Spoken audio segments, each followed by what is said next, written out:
Sugaring is like another level because it's not the escorting vibe, which you can have high-end escorts, but the sugaring is more of the relationship. They want to feel special. Oh my God, you're so handsome. You're this, you're that. Normally a young girl, like sugar daddies love that shit. They want you to be so helpless and confused. But what was really cool, why buy purses when you can have a stock portfolio? Why buy purses when you can have a stock portfolio?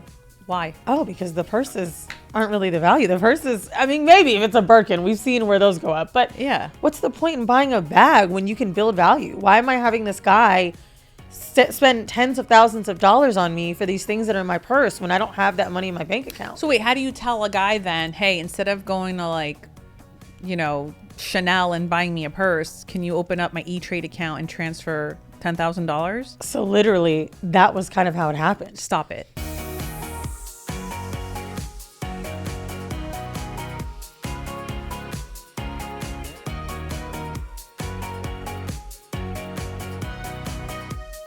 Welcome back to the Ask a Matchmaker podcast. I'm your host, Matchmaker Maria, and this week, our co-host for the month of June is out, but we have the most lovely guest joining us on the couch today, and that is Weezy, the co-host of the Decisions podcast, and also the co-author of the new book. It's out in stores today, No Holds Barred.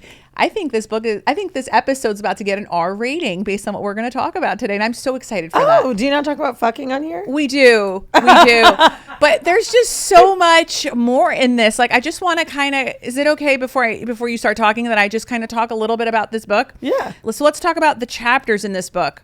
Why don't we cheat together? Are scissors only for arts and crafts? Can I put your penis in a cage? When do you know you've stayed too long? Okay, that's pretty good. What's your price? It's changed.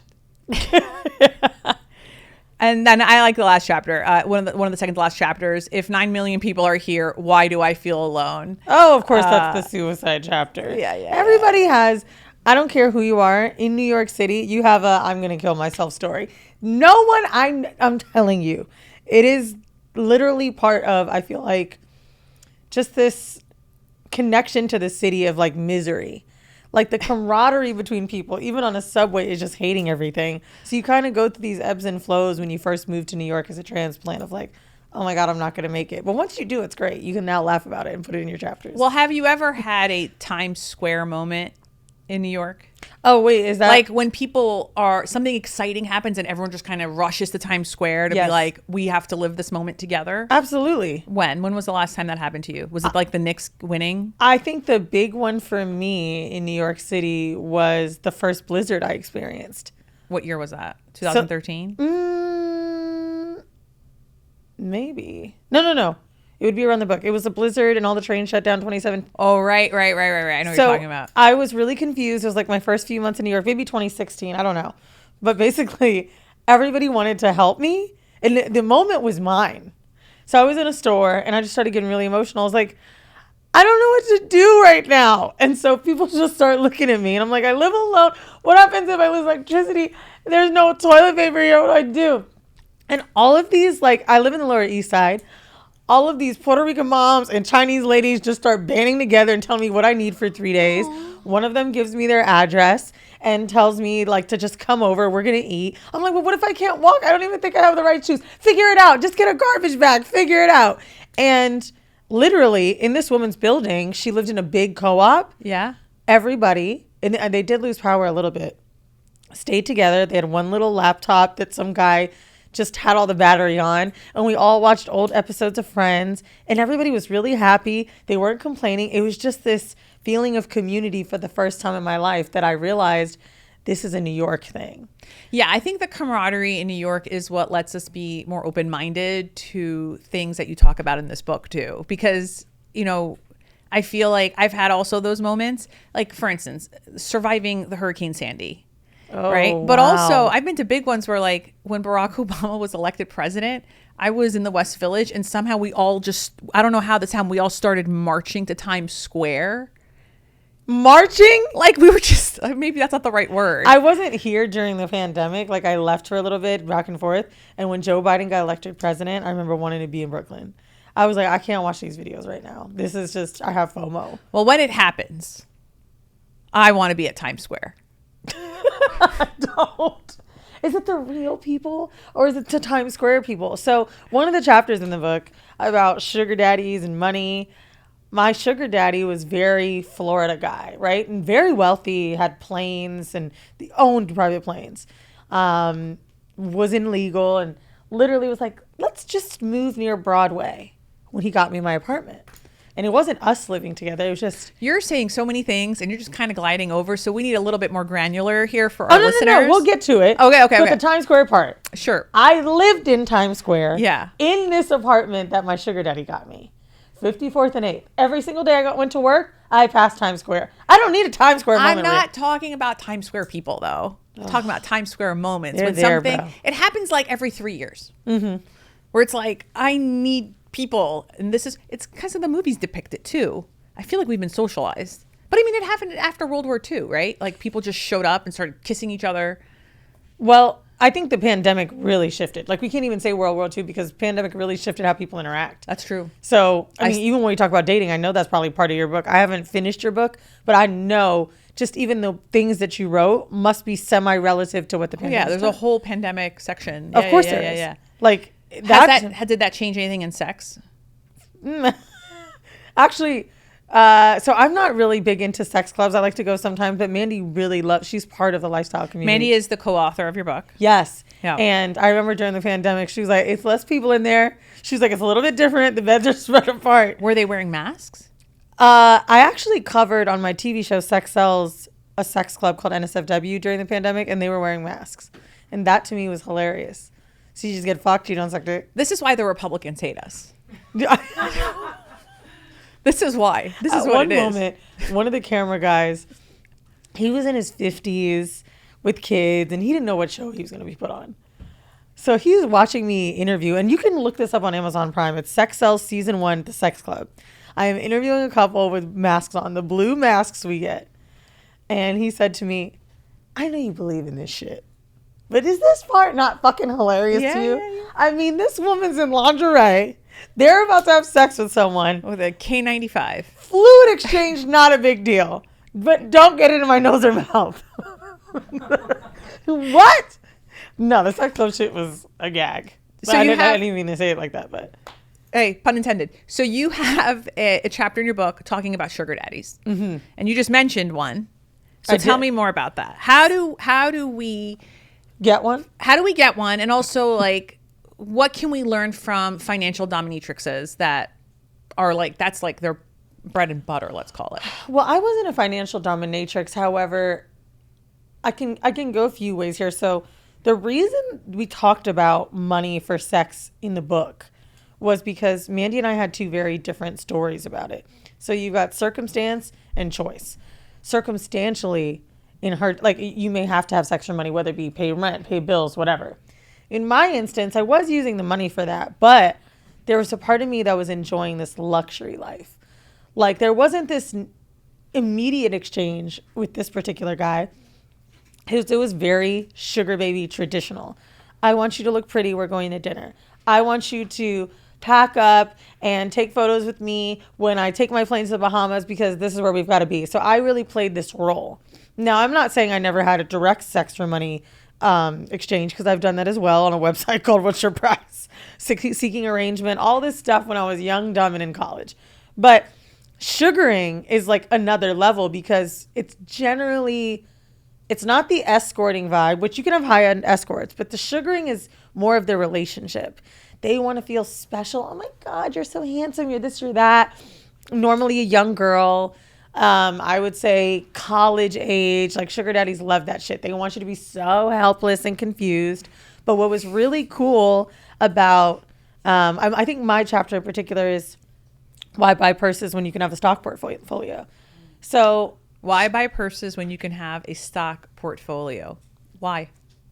Oh, because the purses aren't really the value. The purses, I mean, maybe if it's a Birkin, we've seen where those go up. But yeah, what's the point in buying a bag when you can build value? Why am I having this guy spend tens of thousands of dollars on me for these things that are in my purse when I don't have that money in my bank account? So wait, how do you tell a guy then, hey, instead of going to like Chanel and buying me a purse. Can you open up my E-Trade account and transfer $10,000? So literally, that was kind of how it happened. Stop it. So he and I went shopping. He bought me a bag, and I remember feeling very low. Like, fuck, this is $2,400. It was a Louis purse, and I don't have $2,400 in cash. This is stupid. So we were sitting in the bed. He was watching the stock markets, and I'm like, I really want you to teach me how to make money. And he said, oh, what do you want? What do you want me to get you? I was like, I don't think you're understanding. I want to be you. I want to make money. I want to make money. Teach me how to fish. Yes. Yeah. And he even changed his tone of voice with me. He looked at me totally different. He's like, you really want to know how to make money? I was like, yes. And he gave me $10,000 to open. I don't think it was E-Trade at the time, but it might have been E-Trade. E-Trade or Fidelity. And I think Fidelity, because he was like, do you have a 401k with your job? I worked at T-Mobile at the time. He's like, all right, you learn how to read this. He sat with me. He taught me futures, ETFs, everything. And he gave me $10,000 to allocate where I wanted to go. He's like, listen, you can look at oil and gas. You could look at e-commerce. Figure out where you want to put your money. And if you grow it, I'll give you another 10. And I grew it. He told me if I grew it by 30%, he'd give me another 10. And I think I doubled it. I put the exact number in the book. I can't remember in this moment. Hold on. Pause. With your book, there is a free masterclass that you offer. I am featured in this masterclass. Oh my God, that was so much fun. That was a lot of fun. That was so much fun. But how is this not the course? Teach me now. Of course it's in the course. Is it in there? Absolutely, we do a money course. For me, more people ask me about money and building businesses these days than how to eat pussy. But that's in the course too. That's in the course too. I saw I saw the trailer for the masterclass, and I was just like, this is the most intuitive thing I've ever seen associated with a book. Like, I thought I was special launching the round table with my book. And then I see Weezy and Mandy's, and I'm like, wow, you're going to learn how to dominate someone. You're going to learn how to be submissive. You're going to learn how to eat.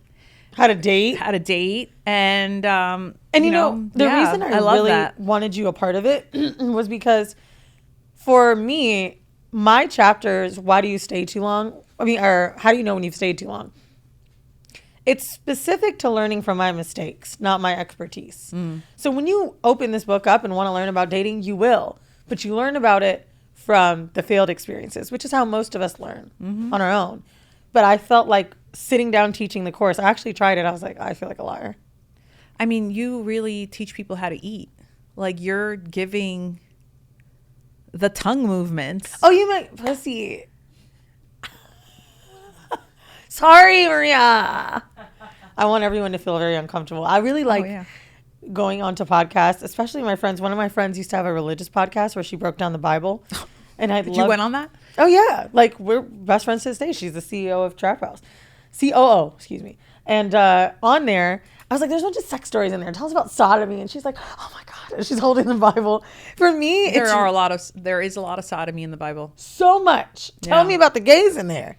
And I like talking to an audience that normally doesn't get to hear things like this, because I realize the listeners and the fans that I've cultivated all feel like I'm that crazy friend. What did you just say to me off camera? I can't wait to tell you some private stories. We can't. No, that's what you said. Sharing private stories, right? I've been that like mother hen for a lot of our fans. And I think it's fun when women my age or my peers want to share it with me too, because of course you've met all these people you can talk about it to, but they're probably not your everyday person. I get the same stories, by the way. Like, what I did to you, I get it all day. Like, okay, let me tell you about the sex I just had. Let me tell you about what he asked. Let me tell you what I did. And I'm like, okay. I also get a lot of trauma dumping. Like, even now on book tour, like, I'll be signing someone's book and then they're also telling me a dating issue that they had with an ex. And I'm like, oh, wow, that sucks. I'm so sorry. Like, I want to listen, but at the same time, there's like a line. What's the number one thing you hear? Is it? It's always a situationship. Oh, I was gonna say they won't lock it down. Okay. Or it'll be narcissistic abuse, and like they're like, how do I go to the next? How do I get over this? Like, I feel so traumatized, and I'm like, you got to work with a therapist, or you got to listen to Dr. Ramani and go through all of her content. You know, like, I think she's a great resource for that. I never listened to a matchmaker for like steps 1 through 10 when it comes to like the beginning stages, which I really feel like you got to teach us through the class and on the decision episode. But one thing matchmakers have always kind of alluded to, if he wants you, you'll know. Like, he'll act like it, he'll show you. I experienced that. Like, once I finally found love, like, I got it. Like, but do you notice how you said it different? Because I agree with what you just said. Because sometimes I hear people say if he wanted to, he would. And I don't agree with that at all. But if he likes you, he will let you know, in the sense that he will be very quick to set up the second date. yeah. He's not waiting. He's not waiting 5 days. He's locking it down within 36 hours. Can you agree to this, by the way? I know you've been married for a long time. Okay. Married. I also talk to single people all day. Go ahead. Keep going. Keep going. You know when a date is great, just like when you're having a good time with your girlfriends? Yeah. You plan the next one right there? Yeah. Almost any man that's ever been my boyfriend, the second date was planned right there. Yeah. When am I seeing you? Like, before they leave me. Yeah.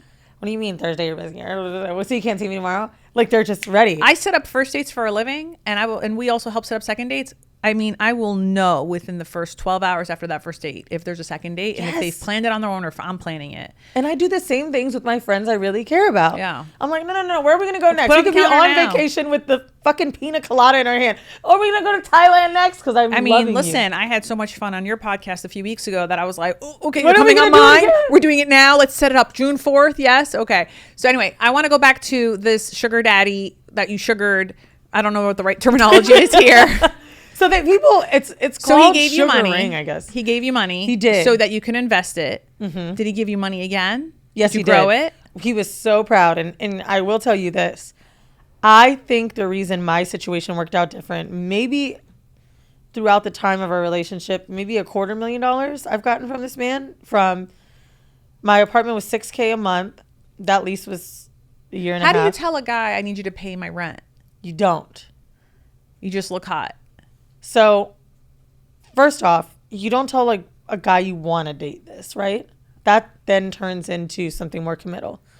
The way that it works out, because I see stuff online where like, how do I let him know he's got to pay for this and pay for that? Like, the relationship has to be transactional so that it's easy for you to ask and easy for him to give. It has to feel transactional. And that's the problem with why a lot of girls can't do this. They feel better saying they're a sugar baby instead of an escort. At the end of the day, it's the same shit. I had sex with this older gentleman who put me on his plane and did all this shit with me. And come on, like, I know what it is. We just don't want to say it. It doesn't sound sexy for me to tell my boyfriend I was an escort. It sounds cuter if I'm like, I had a sugar daddy. It's I more actually think it's the palatable. opposite. I think escort's more. No one wants to know that they had a sex worker. Sugar baby, sugar daddy sounds so simple to people. It's more palatable. It's just like more vanilla. Escort, it's like, oh, you can go to jail. Same shit with these sugar babies. So really, to me, when it comes to the asking, I have not had many situations where I needed to ask, especially with older men, because they were wanting something. And I was like, well, I want to be taken care of. You said that?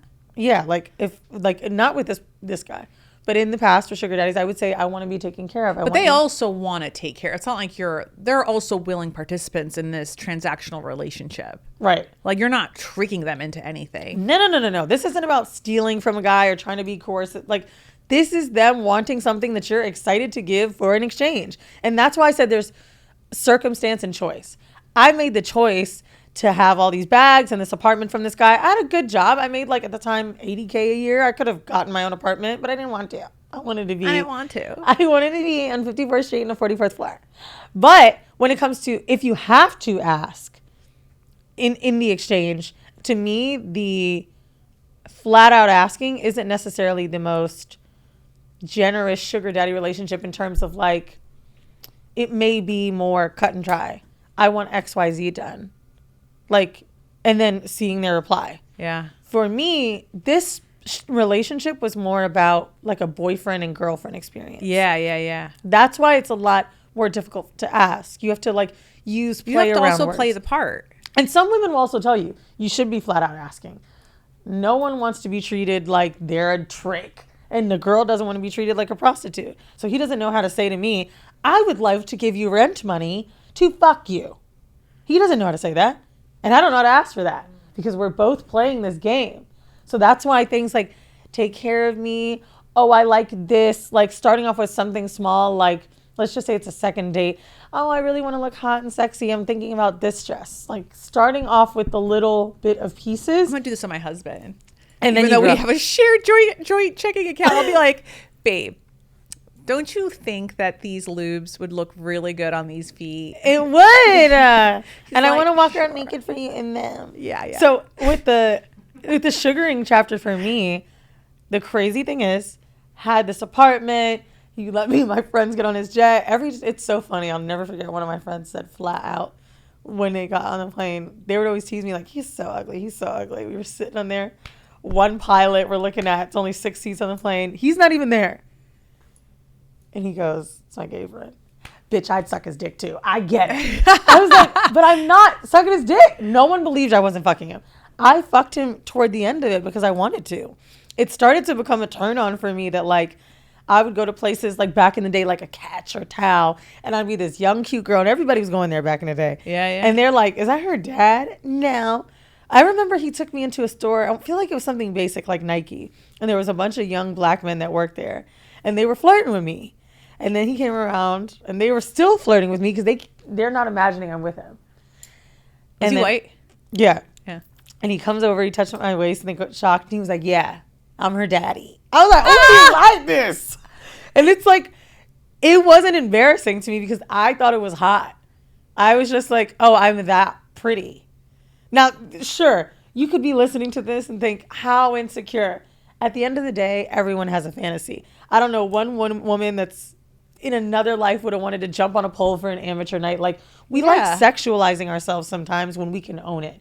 That's really, right, circumstance and choice. Knowing that I can make the choice is what makes it sexy and fun. And so you really get to play up those It's two also things. kind of hot when you are with... I've been I remember having a situationship with someone who was quite ugly. I've tried my best to get him out of my memory. Was he funny? No, but he was really good in bed. Oh! And I think you got there past the I ugly. think it made me feel even better of how I looked. Because I was like, oh, you're so lucky that I'm here. Charlotte and Harry. Yeah. That's it. But, I mean, when it comes to sugaring... I think the way to snag one, I went on websites and shit like that. He just fell in my lap. He walked into my store, my T-Mobile store, right? And the exchange happened when his daughter's phone was broken. And I was like, you got to get a case. She's like, he's just going to buy me another one. I'm not getting a case. Now, all fairness, her father is super rich. Why not say that? So I said, damn, well, I want you to buy me something. And he goes, oh, really? I was like, yeah. I want somebody to pay for everything for me. And then he said, okay, I'll meet you at Ruth Chris later at 8. And oh, that's how it happened? And I had to close the T-Mobile store. It closed at 8. I had to like rush home and get these fucking, oh, my outfit was so tacky. I can't even imagine. Forever 21 glittery Aldo shoes. Oh! Is this all in your book? Yes. This isn't even the juice of it. So I can't wait to get there. But, you know, when it comes... I love that we get this little behind the scenes of how it happened, not just, you know... Yeah, I mean, I really like detailing it because we're always asking exactly how. They fall in your lap. But the number one thing I did, always being very beautiful, always using certain scents, having the little baby voice, being very like, you're so smart. Oh my God, that's what you do? Show me your office. I was like dumb bitch. And that's how you get them. It's so fucked up. And then once you become this thing, they can help. They love this savior complex. This is not financial dominatrix shit. No. Right? This is sugaring specifically. Yeah. That's normally where you play this type helpless of character. But yeah. But how did that change? Let me ask you a question now. That experience, how did that change? Did it change your perception of like how you interact with straight men? No, my mother is a housewife. I always think there's a power dynamic in money and sex with women. Okay. No matter what. Same with men paying for the bill. Yeah. Like all of those masculine, feminine energy things. Like I'm not trying to be red pill girl here, but no, I understand it what you're exists saying. and I like to take advantage of it when I can. Right. And so But I feel like if someone meets you, and even if they're currently watching on the podcast, what they are seeing is a really strong, successful woman because you are incredibly successful in what you do. So you mean like when I was dumbing it down? Yeah. No, because it's Like, I don't think I've hyped you enough in the intro, and I apologize for that. You don't have but to. like, you are the owner, you're a co-owner, right, of like one of the biggest podcast studios in the world. Oh wow, you said the world, but it's true. The world, it is true. No, hold up, it is the biggest one, if I'm not mistaken. I looked it up, and you've been on TV shows as the principal host, and you've ran a book, and you have like an incredibly successful podcast that's produced now by iHeartRadio, right? Like, I also own a gym. It's called Trap House. Hate to bring it up, Maria. Hey, whatever. What I'm trying to say is that like you are clearly a smart, strong, successful woman, right?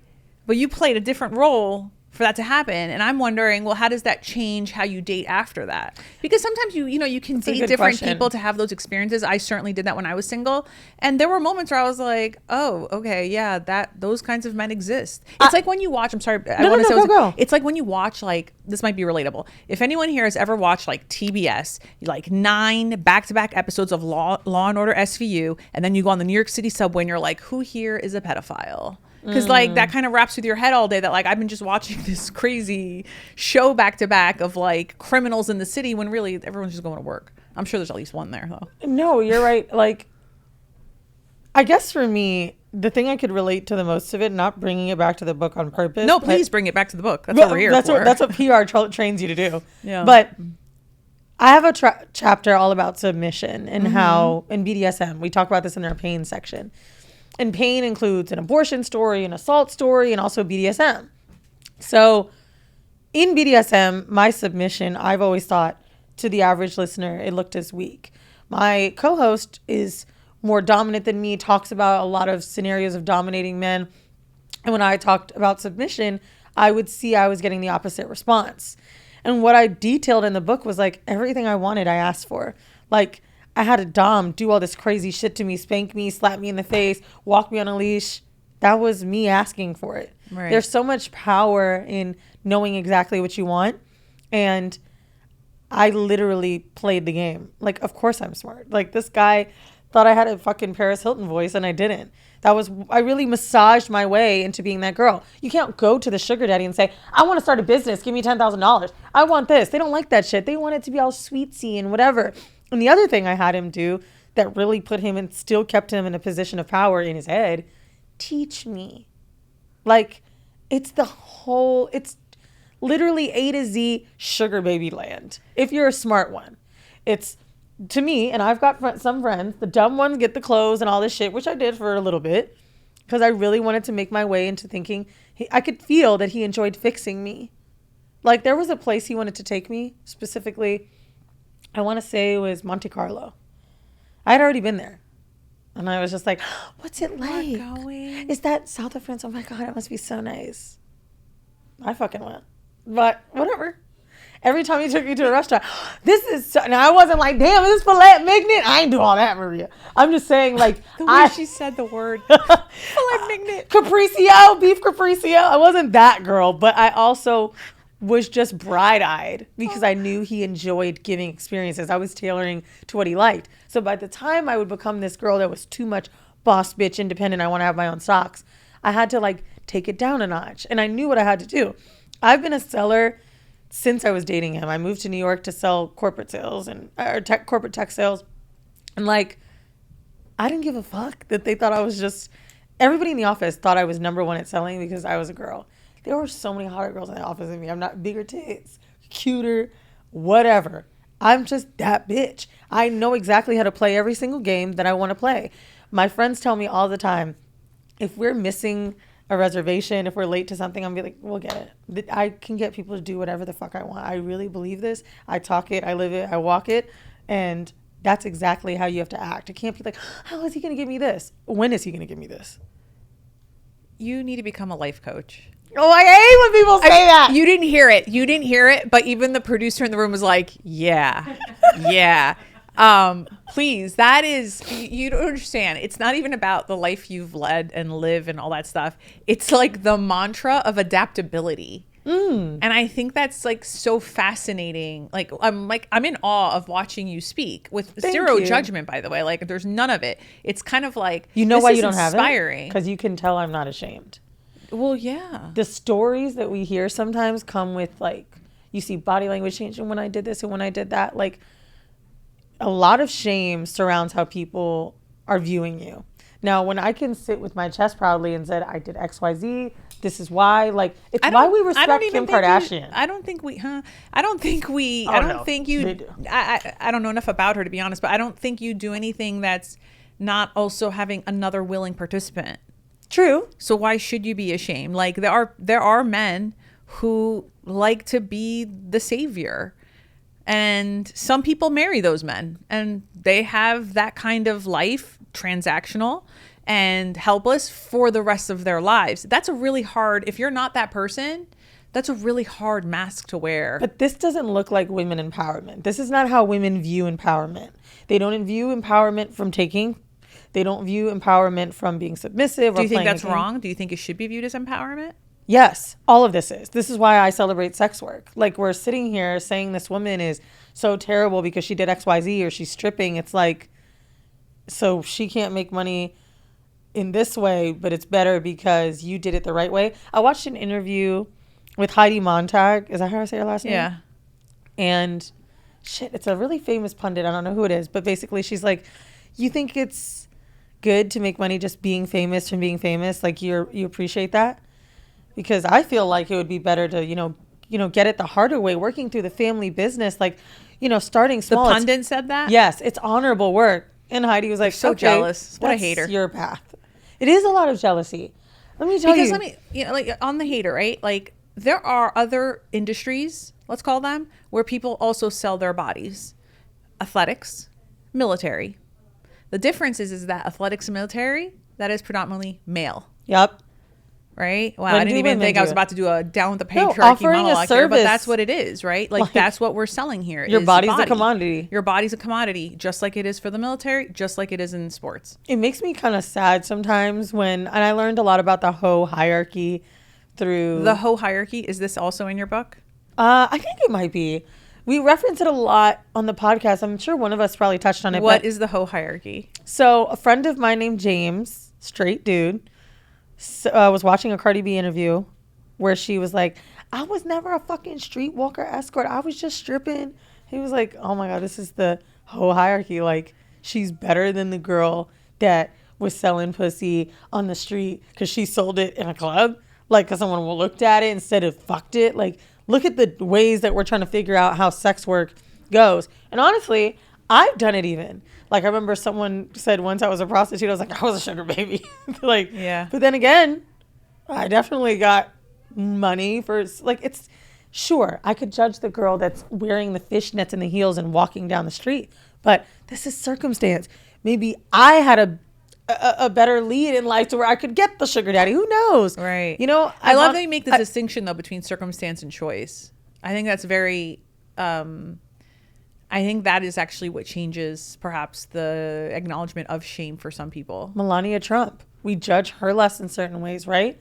Like, this is all circumstantial. Yeah. Like, it could be beauty or and by beauty in terms of just like conventional beauty, it's all of these things. And so I've watched women tear down me, my character, my relationships, all because of how they viewed me from certain sexual acts. These are people that say, I'm a Whore Hive member that'll buy the book, whatever. There could be one thing I do that's just too much for them. Yeah. And so what I've learned, put it all on the table. The final thing for me to put it on the table actually wasn't the suicide story. I told the woman we wrote it with, Tempest X, I really want to talk about having a smelly vagina. She's like, I don't see where it's going to fit. I was like, I have to. Everything in here I said was so vulnerable. We've all had BV. I got to bring it up. So I jammed it in one chapter. She's like, it doesn't fit, Weezy. I'm like, then I'm going to make a chapter about safety. And we need to talk about this because What are we specifically talking about? Like chlamydia? No, just like BV or change in pH or just being uncomfortable or whatever. I mean, when you ovulate, Jesus I've literally, or get stronger, right? Ugh. I wanted to talk about everything that women are scared to say. And so I felt like I really got it all out, memorialized it, and my grandkids will read that I had BV that one time after. I mean, there's not a single woman on earth that has not had BV. I would assume that at least 1 in 6 women currently listening to this episode right now are touching and they're like, I need to do something. Oh, I talked about how from like I was like, you know, it kind of starts like maybe you were working out and you're like, okay, that's why it's like that. Yeah. And it goes another day and Maybe you're like, you thought you took a shower today, but it was like 2 days ago. That happens. Maybe I'm sweating. No, bitch. It's what you think it is. Yeah. But like, I really felt like being vulnerable and putting it all out there was the thing that made us popular as podcasters. So how could the book not include the deeper shit? Let me ask you one last question before we wrap up. Can men read this book? I think men can read this book for the simple fact that it's like an open book into seeing the people that you're dating. Ooh. And understanding them from a level that you haven't before. We all know a woman that's been assaulted. We all know a woman that's gone through heartbreak, sexual orientation issues, maybe being into something kinky and being judged for it. Yeah. So it's like, it's the why. Do you think by reading it, it would build their empathy? I think it would build their empathy and probably make them owe a phone call to someone. The two men in my life, not non-romantic, that read this book, which, first off, I have a chapter about rape, which is a strong word to hear. I've been saying assault, but it was a rape. Everyone's going to read that and feel that for me. Yeah. 2 people called me for other ones. One was how I felt about dating women. Yeah. And the other was about heartbreak. And I remember the phone call in particular from one of my friends. He's like, fuck, like, I've cheated a few times, but it just was different reading it in this book. I'm like, why? You be on Twitter, you see these videos and TikToks. He's like, yeah, but I don't care about those people. So reading how fucked up you were. Like, there's a moment where I talk about crying after sex because I'm just like, why did I have sex with him? He's a liar. He's a cheater. Mm-hmm. He's like, now I wonder if women have done that to me, or how much do I pretend to ignore, you know, when I'm hurting women. And so, yeah, it puts the mirror up to them, but also kind of just like showing you that we are way more than what we're showing you. There's a lot of therapy. There's a lot of healing that's gone on. So if there's a slip up or something we're questioning you about, it's coming from a place. Yeah. We're not crazy. Yeah, I do believe, I honest to God believe that I think if more men were to read books written by women, that would build their empathy and kind of change the perception of why we are the way we are. And I think that actually would solve their loneliness epidemic. I don't mean to They're put not it in going to quotes, read it. but They're that's- going to listen to it maybe. But, you know. You do the audiobook as well? Wow, I can't wait to listen to it too. I mean, I just got it in my hands. I'm just so excited. I did get a glimpse of it because I'm a big fan of your podcast, so I know what to expect a little bit, but I know this is so much more. I'm so happy it exists. I want you to go to the show notes and check out this book. This is No Holds Barred, a dual manifesto of sexual exploration and power. This book is for everyone, especially the ones that want some self-help, but with erotica at the front line. You can get it anywhere you buy books. Amazon is not preferred. Try Barnes & Noble or a place that, you know, is... Our girl's trying to get a bestseller, guys. Come on. We are. Just if you need the one click, go to Amazon. Anywhere. Just get it. And if you get it before July 1st, you get the free masterclass where I teach you how to eat pussy and get a sugar daddy. I love it. That was well done. Weezy, thank you so much for coming on the pod. I hope you come again next year. Because this was so much fun. Maria. No, this was so much fun. I just want to say really quick, if you did, I'll include a link to when I was on her show. We were there for an hour and a half, and I think we could have done another hour and a half. Oh, Maria needed had to come Xanax in. After that. The producer had to come and be like, stop recording. We have to go. I'm like, sorry. That was a lot of fun. I'm so happy you're here. Thanks for having me. Thanks for coming, and good luck to your book. Happy Pub Day. Good luck to your book. Yeah.